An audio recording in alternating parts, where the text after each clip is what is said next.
আসসালামু আলাইকুম রহমতুল্লাহ। প্রিয় ইমানি ভাইয়েরা, সবাইকে ঈদ মিলাদুন্নবী সাল্লাল্লাহু আলাইহি ওয়াসাল্লামের শুভেচ্ছা জানাচ্ছি।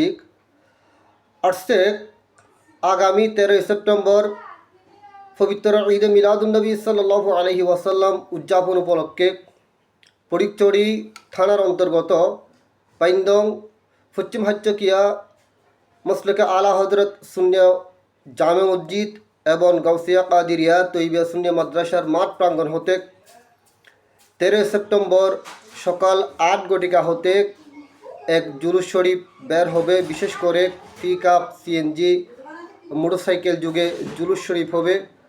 তো উক্ত জুলুস শরীফে আপনারা সকলে, প্রকৃত আশিক রাসূল সাল্লাল্লাহু আলাইহি ওয়াসাল্লাম, আপনারা সকলে জুলুস শরীফে অংশগ্রহণ করবেন। আমি সবাইকে দাওয়াত দিচ্ছি ইমানি চেতনা নিয়ে, মোহাব্বত নিয়ে, রসুল করিম সাল্লাল্লাহু আলাইহি ওয়াসাল্লামের ভালোবাসা নিয়ে আপনারা জুলুস শরীফের মধ্যে অংশগ্রহণ করবেন। এ বলে ইতি টানছি। আসসালামু আলাইকুম রহমতুল্লাহ।